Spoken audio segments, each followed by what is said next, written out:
Guys, we have the top 16 for the most recent webcam regionals. Play TCG's July 16th webcam regionals. Top 16 is in the books, and you'll be surprised to see the decks in here. I was actually surprised to see a couple of these decks. I didn't think they would be topping at all. I thought the meta was pretty secured with Whitebeard and Yellow and Rob Lucy being super strong colors. Guess not. You guys are going to see amazing decks here. Without further ado, guys, this is the best channel for One Piece card game content. You get deck profiles, gameplays, you get tournament reviews, you get shoutcasting finals, you get top 16s. I'm telling you, this is the best place to be if you like One Piece and you like daily content. And so make sure you subscribe and like. Without further ado, let's just jump right into this content, guys. I'm very excited to show you top 16. Number 16 is Ace, and it's ran by Raymond Gomez. Amazing. We didn't think Ace was going to be topping. I thought Whitebeard and Zoro would be some of the best red colors. Looks like Ace is still really good. If you guys want to get inspired, look at this list. For Otama, for Makino, for Aizo. Looks like we're going to run for the Whitebeard, of course. Whitebeard, a Whitebeard Ace, I think, is the most successful, obviously, since he's Whitebeard as well. It's going to be most successful, even though you have a lot of options in red to run anything you want. We get the buggy here for all the events. We have a ton of events. Let's look down here. We have... Does it tell us how many events we have? No, it doesn't tell you how many events, but we have 2, 5, 6, 7, 8, 9, 10, 11, 12, and then 16 events. So it looks like that's the actual consistent ratio. A bunch of Aces decks I've seen run 16, it's either 16, 18, nobody runs above 20 events, so it looks like that's the ratio here if you were wondering. Of course, the Marco lineup is insanely solid, so we're going to see that. And looks like we don't see any Whitebeards. We're just going to see that 7 cost rush, and that's where our late game ends, I guess. Besides that, we're just going to be dropping these events down, and we'll be utilizing our Dawns, I guess, for just giving out some power. It's a very weak deck. I'm actually surprised that it did so much damage. Like the characters are very weak. Now the events are very strong. Obviously, you get the Flame Emperor, which allows you double attack. You got the Jet Pistol removal, Sea Quick, a lot more removal, guard points, Fire Fist. Fire Fist is another removal, but then guard point and Radical are his defensive options. Besides that, it's really Marco and Ace is doing all the damage and himself. So that's very interesting to see that this was extremely successful and was able to get top 16, guys. Get inspired. Let's move on to top 15. This is a Whitebeard deck, guys. You can see a little bit of similarities since Whitebeards are pretty much the same cards. We see the Otama, Makino, Aizo lineup exactly like the Ace. We do see 4 Jozu. We see the Marco lineup as well. Speed Jill is an interesting card here. Looks like he opted for this. A lot of people opt for the 𝐒𝐎𝐑, which is the 5 cost 7K vanilla. And then I've recently seen we just covered it, guys. I think in the other what was it? The PPG case tournament. There was the Whitebeards that topped were all 6 cost vanilla thatches, so you get the 8K power and 6 cost. It's pretty cheap actually for how much power you're getting, and that's what we saw actually line up there. So yep, this is it, the thatch right here. Looks like this guy's actually running thatch and basically the Atmos, the Speed Jill. He just didn't opt away from the 𝐒𝐎𝐑. Looks like his 5 cost is always going to be the Marco, and that's all he needed. So it makes a lot of sense. This deck is actually very impressive. Whitebeard's that for just 2 of the Aces. We actually opted for more of the vanillas over the Aces, guys. Notice that. And then as you can see, 4 Radical, 4 Guard Point, insanely defensive. Now this event lineup you're going to see in every Whitebeard deck. And the Makinos and Otamas and Aizos and Marcos, but the Thatch and Speed Jill, that's what I want you guys to notice. And the ratios on the Aces and Whitebeards, those usually change a lot. A very, very successful deck. I haven't seen a Whitebeard deck top that did not have Thatch. So that's probably, if you're not topping, you probably are not running enough Thatches. So let's move on, guys. Number 14 is Smoker by Oli Liu. I didn't think Smoker was going to be on the top, so I'm very interested to see this deck. Tsuru at 4, brand new. This guy's a Navy Searcher.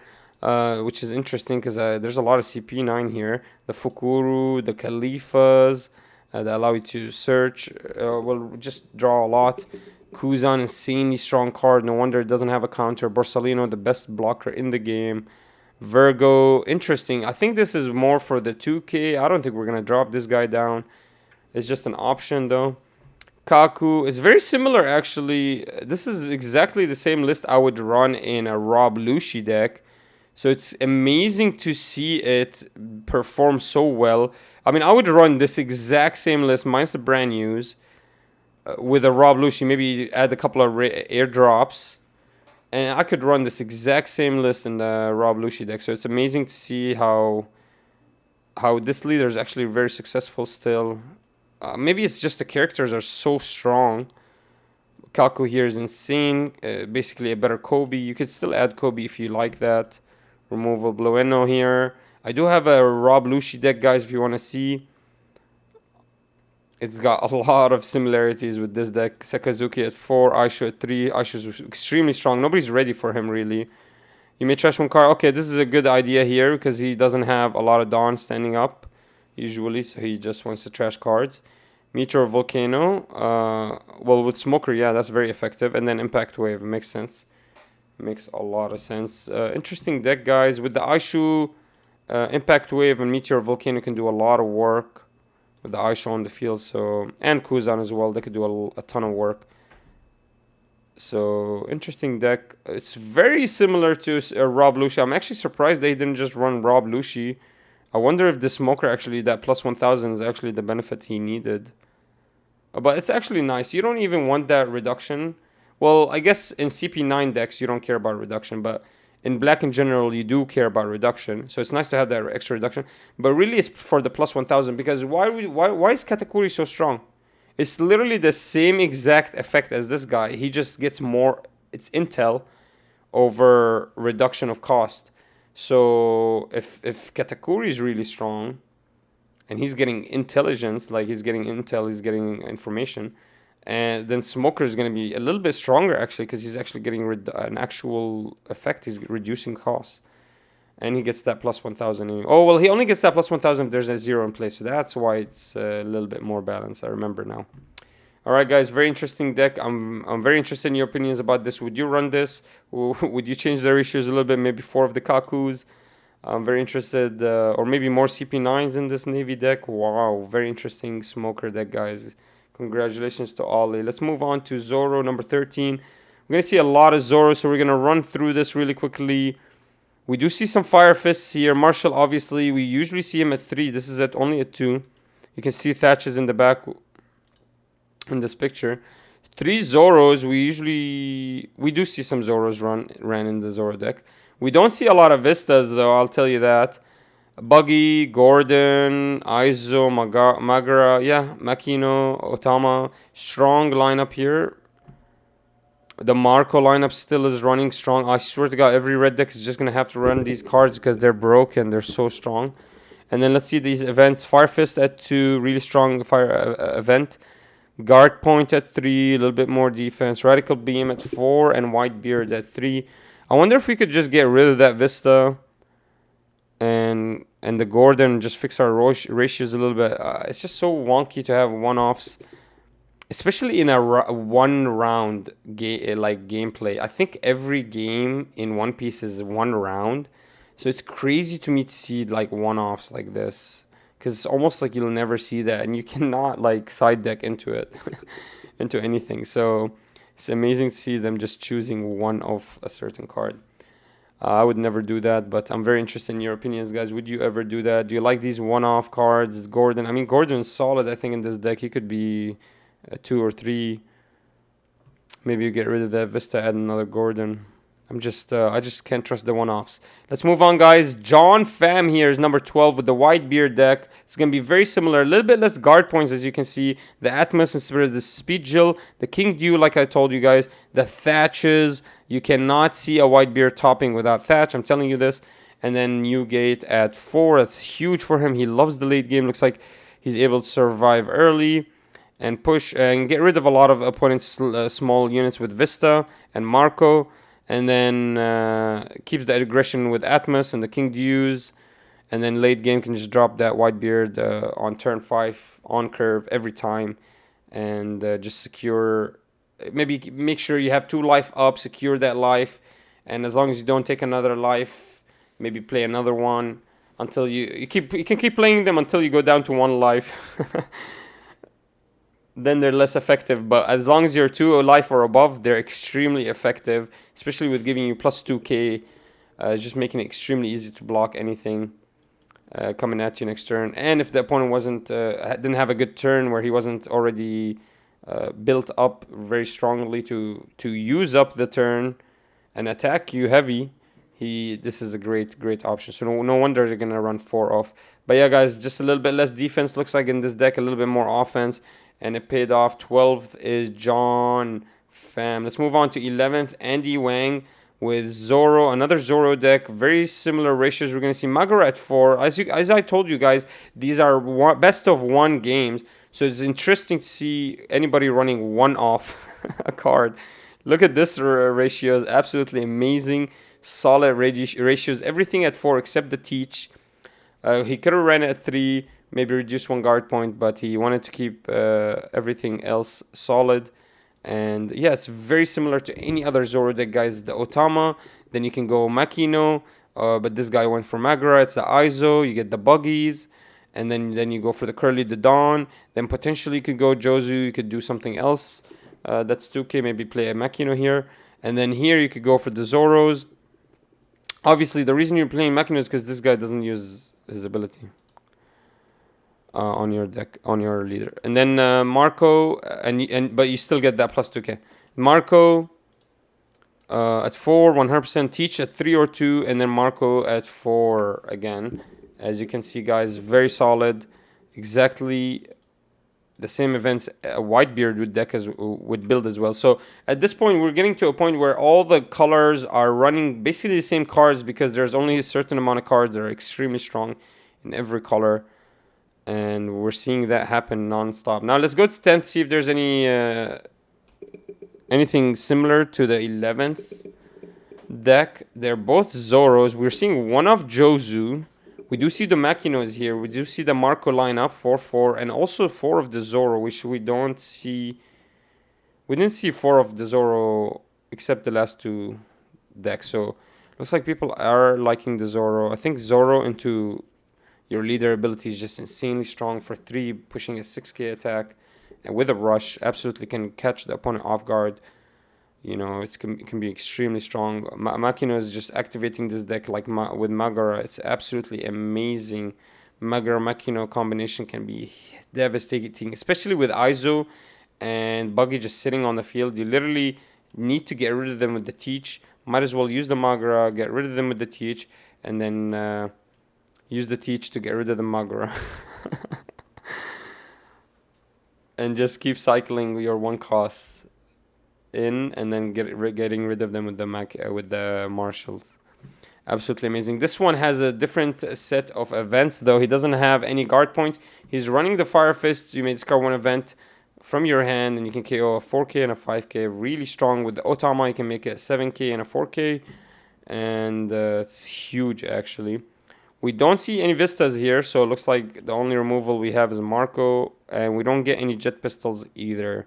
So literally all we have is Marco. We need to rely on him. He needs to remove the small guys, which are not going to be a problem in such an aggressive deck like Zoro, but still, you know, you never know when if the opponent could try to push into you real hard, and you need to slow him down. Let's move on to number 9, guys. Andrew with the Whitebeard. So this has been an absolute domination by Red. As I've been saying for multiple sets now, Bandai is extremely racist against Red. They give them the best card.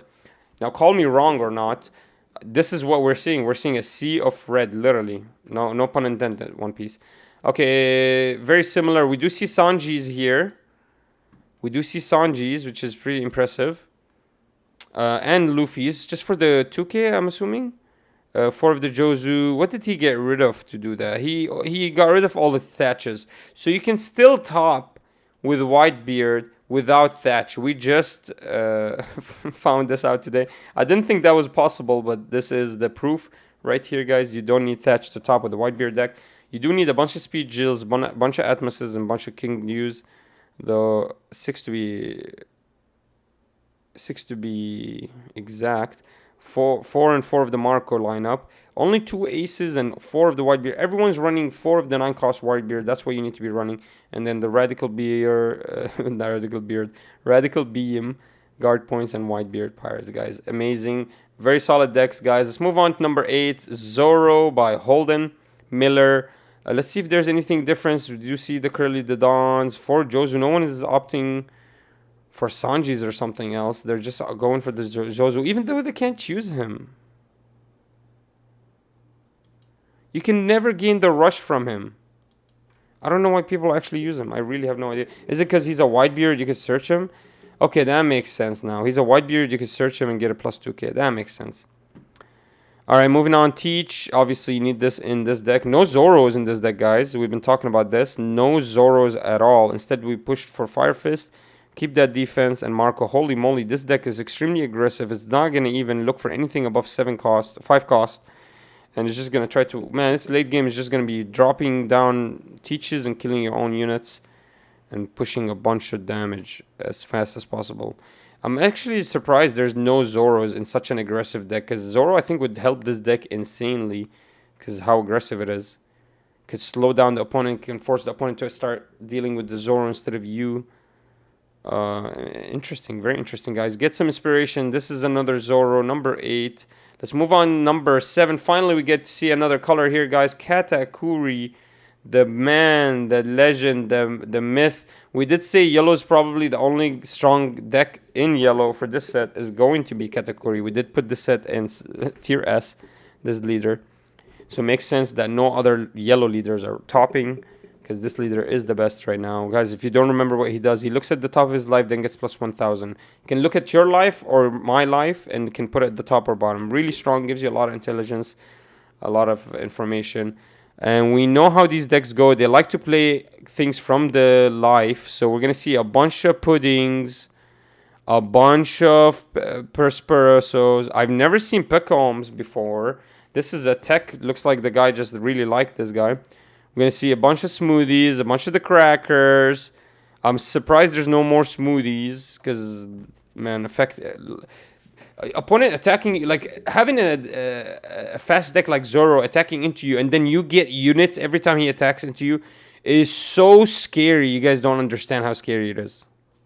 I'm surprised there's no Daifokus in this deck. I love Daifokus. I think that would have been a better option than the Peccoms just because Daifoku can allow you to draw like Sanji in just early game. That's extremely strong. Like Sanji, if you can get him off early game, can really change the game. Pace of the game because that one card can do a huge difference. I'm not lying. Plus he takes the damage from basically he becomes a blocker next turn. There's so much benefits for playing Sanji, guys. I love this guy. This guy just loves his vanillas, guys. Peccoms and the Charlotte Opera. And obviously, as you can see, 4 of the 10 drop Lin Lin. It's one of the strongest cards in the game. Might as well play them all. 3 of the Katakuri and 2 of the Lin Lin. Strong ratios here. I would run maybe... Yeah, I would run the same exact ratio. Maybe 3-3 of the Katakuri and Lin Lin. Guys, I'm very interested. Do you like this Thunderbolt? Is this worth it? Leave a comment down below. Is this worth it, Thunderbolt? I'm not sure if this is worth it. I know Ikkaku Sovereignty is insanely good. It's the only plus 5k that we have right now. But is the Thunderbolt actually good? Is it worthy? I can see it being used from the life. That's amazing. But if you're spending your own, you're trashing your own life just to KO a 5 cost, I don't think that's worth it. As you guys can see, Crackers here and the Puddings. Amazing deck. Really liking this deck, guys. Interested in your opinions. Love this deck. I don't think I would run any of these vanillas. I have a lot of other things I could run. I could run Daifukus. I could run more Smoothies. I really don't need to run these vanillas, but he liked them. It paid off for him. He got 7th place with this category. Let's move on. Number 6, guys. 6 is Gordon with the Whitebeard. Oh my god, this Whitebeard only has 2 Marcos. What? That's almost blasphemy, right? We do see the Thatches, though. We do see King Dew and Ace at 2. The lineup of the events is pretty similar to every other Whitebeard. and Otama, Makino, Aizu, Jozu, Marco. Very similar lineup. He is just missing 2 Marcos. And I wonder where they went. I wonder if he could have just dropped this by 2 and added the Marcos. Maybe he just never used the Marcos. He's like, man, the value of Marco is not as much as the value of being able to defend. Even though Marco does give you that plus 1k, it's huge. Still, Jozo, I guess that plus 2k is bigger, better. I don't know. It paid off, man. This guy is at 6th place. This is the smallest ratio of Marcos. It looks like you don't even need to run Marcos, guys, if you want to win. Maybe you could still pop off without these Marcos. You know, he was able to utilize these aces. And Thatch is just so big. Once he lands on the field, it's almost... he's not removable. There, you cannot remove him. So the earlier this guy lands, the better. And he can be pushed out turn 3. That's huge, by the way. No wonder he didn't need the Marco. Let's move on to... what is this? 5th place, John. Another Whitebeard. Let's see these ratios. Atmos at 3. Thatch at 3. Whitebeard at 4, of course. Fire Fist is the only thing here different. Got 2 more events.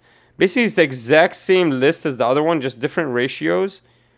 And a couple less Marcos. A couple more Marcos, sorry. Yeah, so we reduced the vanillas to add more of the Marco. Makes sense. That's what I was talking about earlier.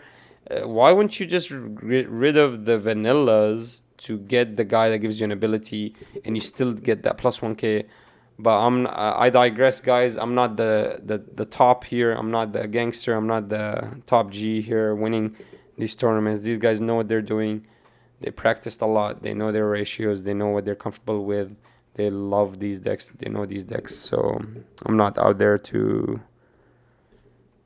tell them what to do. But I just wanted to learn more. I want to see if that's actually a better option. I want to see if we should focus on these vanillas over these Marcos. Even though I see insane value in these Marcos. I mean, once they land, they just sit there forever. It's huge.